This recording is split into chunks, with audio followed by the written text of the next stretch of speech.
episode of Sean Green, Show Me the Sean Green. Hope everybody is having a good afternoon. As reported yesterday, I posted also on my TikTok account, LeBron James is injured. He got what he called a sciatica nerve pain, which went on his right side from his buttocks always down to his leg. I mean, he's going to be reevaluated in 3 to 4 weeks, which means in 3 to 4 weeks, he he he could be cleared to play, could not be cleared to play. Cleared to play again. Who knows? Who knows for real?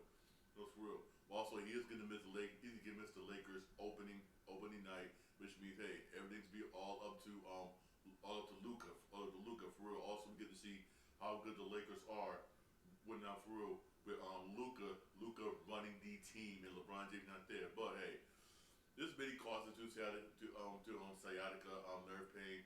But one of the causes is, who knows if this is one of the main causes for real, is stress. Stress can do it. Remember, I know everybody say, "Oh, LeBron ain't going through no stress." Who knows? Who knows what stress he's going through for real? Who knows? Remember, he sees a lot of criticism, whatnot. Criticism for that commercial he did for Hennessy. You know how that went.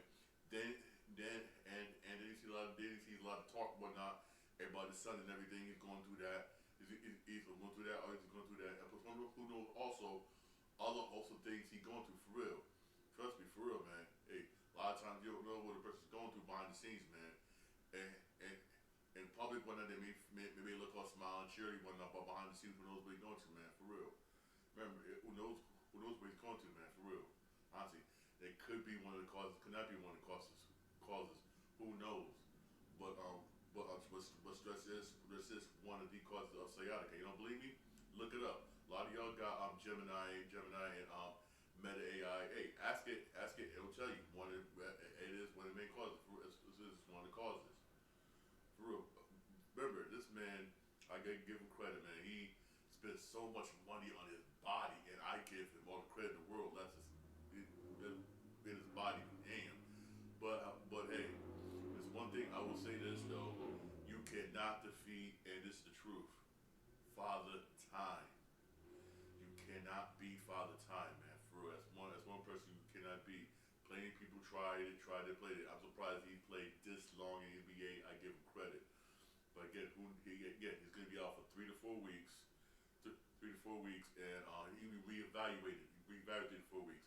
He could be playing. He could come back to play. He could not come back and play. It depends upon what clearance he gets from the doctors, for real. Hey, and this is going to be something the Lakers have to go through if LeBron continues playing for Los Angeles Lakers. This is something to go through for real, honestly, man. Something they're gonna have to go through, man. Go through for real throughout his career, man. Is these types of things, nerve pain, injuries, stuff. Hey, us people in our 40s go through. Yeah, 40s go through. Also in the NBA, more has started to come out basically about it was starting to come out basically about Russell Westbrook. Remember, he still don't have a contract. He doesn't have a contract yet. Even though the team interested him is Sacramento Kings. Houston Rockets is somewhat interested. Since their point guard Fred VanVleet, he done for the season. There is some interest in Russell Westbrook brought. But hey, reason why they kind of hesitant is because according to some players, basically within the Denver Nuggets, there were problems with him in the locker room. He also had problems with the coaching staff. That right there, that costs, when you got problems in the locker room and you're bickering with the coaching staff, stuff like that, that's gonna end up getting right everybody in the league, and nobody's gonna want to deal with you, for real. Especially if it's a continuing problem, for real. There's some reports that he had the same problem, somewhat the same problem with the Lakers, for real. If this is your problem, no one's gonna want to sign you. And he gambled opting out of that player option. He should have took that player option. Now teams are hesitant to sign. The only team that may sign him, and they may do it if they have no other choice, is Sacramento Kings and the Houston Rockets. The reason why the Rockets are being hesitant is because can Russell Westbrook and Kevin Durant get along.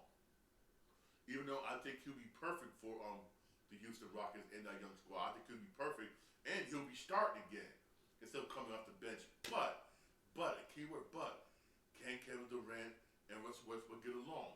That's going to be the problem. Can they get along? But hey, he could go overseas. There's a number of teams in the Euro League that want Russell Westbrook right now. He could make money overseas. Honestly, if I was him, go overseas, make money.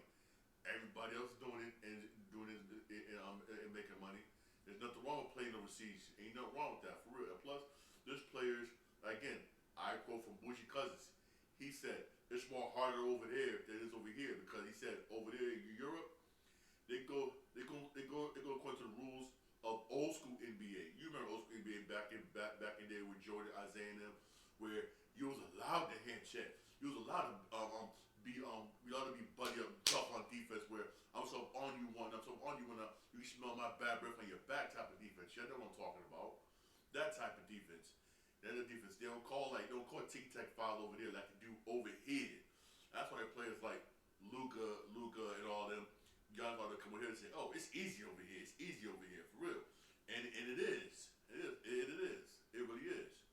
Plus over there, remember back in the NBA where you were on defensive center, you're allowed to camp in the paint. Now you're not. Over there, they still do that. For real. So I wouldn't mind seeing Russell Westbrook over there. I would not mind it, for real. I would not mind it. Again, time will tell. Hey, time will tell, for real. The season is right around the corner. It is right around the corner. It really is. Even though so far during the preseason, Houston Rockets look okay right now. They really do. Maybe that's why they hesitate. I've been watching a couple preseason games, and they look pretty good. Even though there could be some times, even if they don't sign them, there's going to be some times, but they're going to sit there and say, you know what? Maybe we should go out there and get them. Maybe we shouldn't get them. Right now, Houston Rockets look good. Again, even though it's preseason, it look good. Speaking of preseason, New York Knicks head coach Mike Brown's getting a lot of criticism because the starting five he wants to go with. He wants to go with as usual Brunson on point. Then you got D Brunson on point, and then what's the name? Was a shooting guard, and then okay, Ginobili went a small forward. Is who you're gonna have as power forward? The center is changing. Karl Anthony Towns power forward and Mitchell Robinson at center. He wants Josh Hart to come off the bench. And you know what? I don't blame him because you need somebody with that second unit who could score, he could rely on score, and Josh Hart is that person. Even though yes, he's the heart and soul of that starting lineup last season. He was the heart and soul of the team last year. He was times where we couldn't score. You know how the Knicks are. They just get dry, and Josh Hart's been that person. Yeah, it would be that person, yes. But with Karl Anthony Towns and Mitchell Robinson both starting, we can control the boards. We control the boards for the post, the whole 9 yards, for real. We need that. And also with Josh Hart coming off the bench, we have reliable scorers come off the bench. So far, he was in this lineup during the preseason. Knicks are 3-0. 3-0 so far during the preseason. Yes, it's the preseason. I understand it's the preseason, yes, but Knicks are looking good. It's good. Even though the first two games we played Philadelphia, beat them. Yes, Philly don't got Paul George, Olympiano, but still, we beat them. And the biggest test was last night when we went into overtime against the Timberwolves. Both teams going all out. Even preseason, both teams going all out. And the Knicks won. Knicks won, for real. Again, even though there was some speculation, there was some talks about the Knicks going, trying Knicks and Bucks talking about Knicks getting Giannis. But hey, as of right now, we don't need. I'm gonna say this. We don't need Giannis right now. As of right now, we don't. We're looking good right now. I like the way the Knicks are looking good. Don't spoil what we have right now. Hey, if there's a chance we could get him. And plus, if we do get Giannis, my personal opinion, it'll probably basically during the off season, not during the season, for real.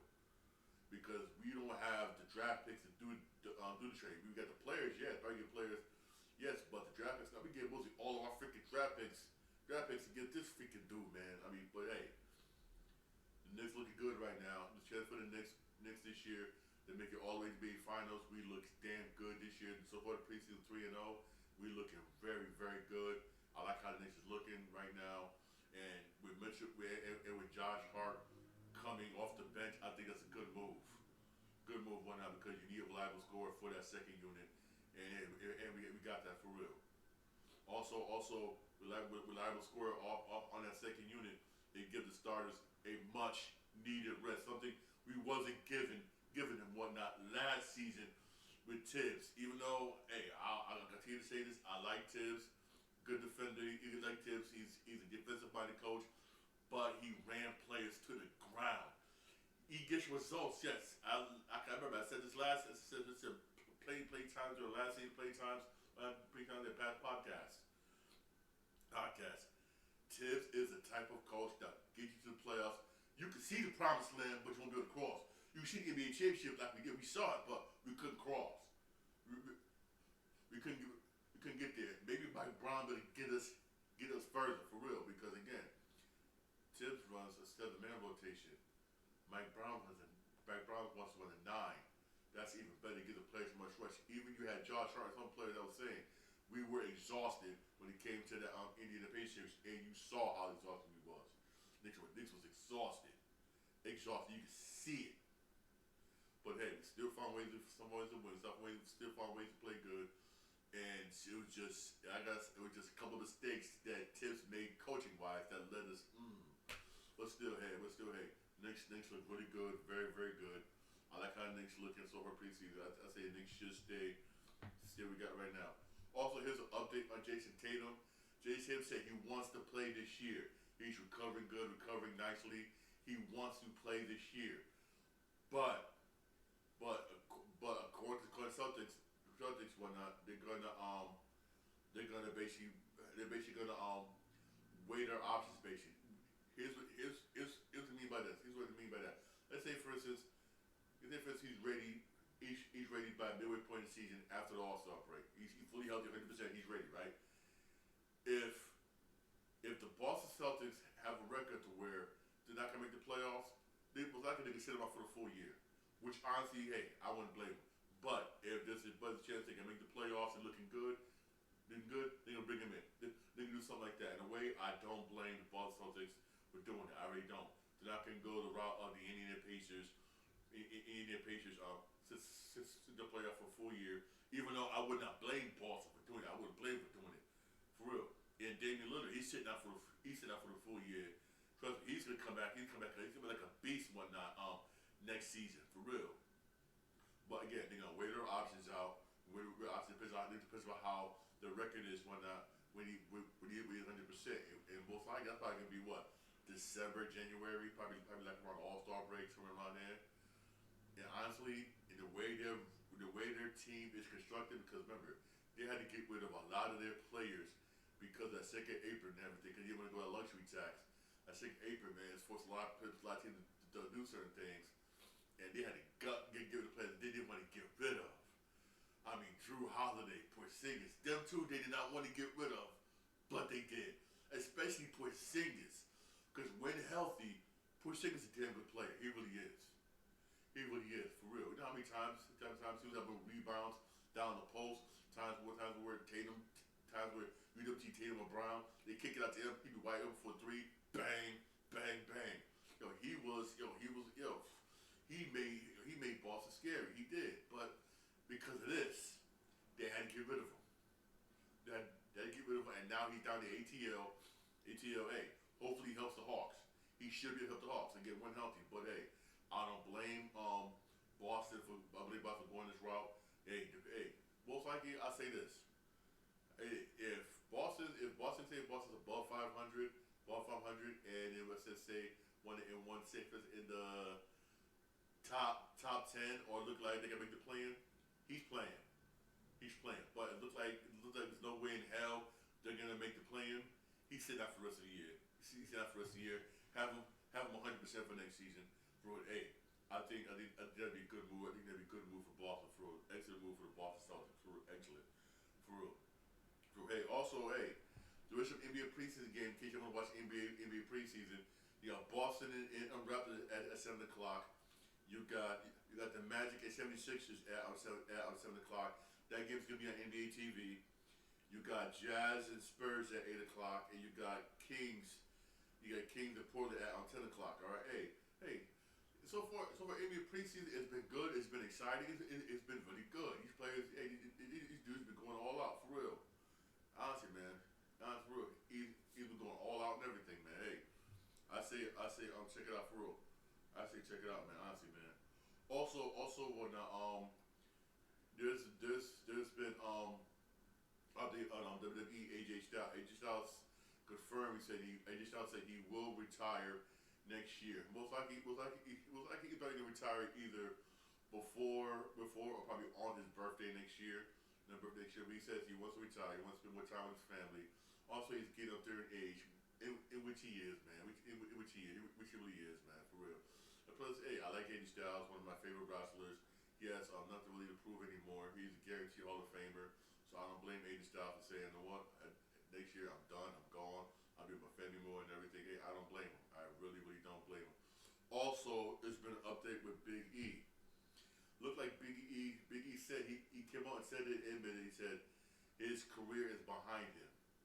I guess everyone's hoping whatnot for that neck injury he's right here. Maybe he'll heal better over time the way Edge did, but I guess not. Most likely probably make it. I got it if we ever see him again in the ring. I know that sucks, man, for real. We won't see Big E no more in the ring. Probably do like we doing now. Like we see when I'm doing every WWE PLE kickoff. He's doing that little press thing, whatever, working in a performance center with young wrestlers and everything. He can be doing that, man. And hey, I don't blame him, man, for that. But that injury he suffered sucks, man. Top that off. He suffered it not because he was high flying moves, because another wrestler, Ridge Hollins, tried to do a slam and he did it wrong, and that was like, when you saw that on TV, it was like, oh, you knew something was bad. You was like, oh. And you still, ever since then, you still haven't ever heard nothing from Ridge Hollins. Nothing. Ain't not in AEW, TNA, nowhere. Not even nowhere, man, for real. I know he made a mistake, and according to some reports, they say it's the first time Ridge Hollins actually did to somebody. He messed up on the move, and took the rest of his career out by messing up. Because I do say WWE wrestling is fake and everything. No, it's not. Maybe storyline, yes, but those moves they do is real, man. And when you wrestling with somebody, it's kind of like ballet. It's kind of like ballet when I'm jumping on you and stuff like that. It's kind of ballet, but more physical, for real, man. And you put your trust on you. When you trust in another person to make sure that they don't mess up. Because if they mess up, if they F up, what happened to Big E, man? Nobody wants the same thing that Big E got. Because another wrestler F'd up, didn't do something properly. When you get hurt, man. You get hurt. For real, man. Nobody wants that, man. I mean, damn. I remember I used to be a manager when I for a sports arena, man. I used to see sometimes like coming early to do my inventory and make sure we do inventory, stock stuff, and the stands and everything. I used to see wrestlers, whatnot. Hours before the show, practice in the ring, called do this, bam. Mama, you do this, bam. They show that in that TV show Heel. That's why I'm mad that show got canceled. Because Heels actually show something that goes on behind the scenes of wrestling. For real, how they got practice move, how they say, don't do this right, you do this wrong, you're gonna hurt me. They said it, even in the TV show Heels, they showed it, man. For us, I'm mad that show got canceled, man, for real. But hey. I'm gonna miss Big E. Big E was a damn good wrestler. You know, he's well beloved, no matter where he goes, AEW, TNA, all over. He's well beloved for real. Also, update on TNA. There's possibility that TNA next year could be landed on a network, on a television network. For real. Their partnership with WWE so far is paying off, and it look like they could be with a network next year. If that's so, hey, that's good, man. For real. If so, hey, that's good, man. I like to see TNA back on TV. Remember, it was back in the day, man. But again, mismanagement of funds, stuff like that. Mismanagement of funds, people not doing the money right, and taking risks that they shouldn't took really hurt them. But to see them with a new owner and everything, and they bouncing back, that's what's up, man. That's what's up. Also, again, them partner with WWE is paying off. say that. It's literally paying off. They're partnering with WWE right now. That's paying off. But I would not be surprised if they do land on TV next year. If WWE come on and says, we're gonna buy you out. I would not be surprised. I would not be surprised if TKO buys them out. I will not be surprised. And this rumors going around that when the TNA does land on TV, they're gonna land on the same day, the same hour as the AEW show, whatnot, to try and push out on AEW. For real. I would not be surprised if eventually WWE owns it. I will not be surprised. I'll be honest with you. Not be surprised, man. Hey, already taking one of their Joe Hendricks next year. He's going to WWE NXT next year. He's going to WWE NXT next year. He's going to NXT next year. You already taking one of his wrestlers for real. Again, it's just a matter of time, man. It's a matter of time, honestly, man. It's just a matter of time, man. For real, it really is, man. And also, don't forget to watch SmackDown today. SmackDown today is gonna be at 8 o'clock. Even though it's gonna be in Australia, it was taped. So it was taped. So basically, it'll be at 8 o'clock. But remember, Crown Jewel tomorrow will be at 8 o'clock in the morning. Yes, 8 o'clock in the morning. 8 o'clock in the morning if you want to watch it. Yes, that's because again they're in Australia. That time difference, everything. For us will be Saturday. But for them it will be Sunday, something like that time difference thing, whatever. Remember, 8 o'clock in the morning. Monday Night Raw, 8 o'clock in the morning. Yes, 8 a.m. for Monday Night Raw, for real. I know some people say, damn, I gotta go to work. I'll watch it later on when I get off of work. Again, when you do that, don't tune into social media or nothing, because you will be spoiled. Even the people that don't like to get spoiled, you will be spoiled, alright? Alright, for real. Alright, don't forget, you got Game 5 today between the Tigers and Mariners. That's going to be at 8 o'clock tonight on Fox. Anybody watching baseball for real? Hey, I know a lot of people were shocked and pissed that the Yankees got eliminated. Yankees did. But Yankees going to have a number of free agents. You got Cody Bellinger going to be a free agent. You got Trent Grisham going to be a free agent. You got Paul Goldsmith going to be a free agent. You got Devin Williams going to be a free agent, and Luke Weaver going to be a free agent. Those are people going to be free agents once free agency period starts for baseball. For the Yankees, hey, I don't know if Yankees want to try to sign some of these players back, but also what the Yankees need to do is fix that damn pitching. That's what Yankees need to do. Fix that pitching, man. For real. There should be a number of pitchers available in the offseason for the Yankees. Yankees need to fix that pitching, man. For real. They need to fix that pitching. They really do, man. Honestly, man. They really do, man. Hey, this is my podcast. Everybody do podcast. My Podbean, Spotify, Apple Podcasts, goes on iHeartRadio. I'm live. I'm on Twitch account, Sean Green 8. I'm also live on a YouTube show. My YouTube channel, Sean Green Show. Don't forget to like and subscribe for more videos. Real videos, alright? Hey, you have a blessed day. Enjoy your Friday night. Have a good Friday night and everything. Hey, there's a baseball game. The baseball game at 8 o'clock. You got SmackDown also at 8 o'clock. You also got some NBA preseason. Some NBA preseason, man. NBA preseason. Hey. Those of you like me who love sports, man. Hey, there's no play to watch. There's a play to watch tonight, for real. Also, don't forget 8 o'clock in the morning. Crown Jewel, all right. 8 o'clock in the morning, all right. But for those of you, that's East Coast. For those of you in the West Coast, I feel for y'all, man. Damn, I feel for y'all. 5 in the morning for West Coast time for Crown Jewel. 5 in the morning. Jeez. 5 in the morning for y'all, man. Hey, that's all I love living on the East Coast, man. Hey, thank you for listening, and also thank you for watching. I really appreciate it. Have a good day. God bless.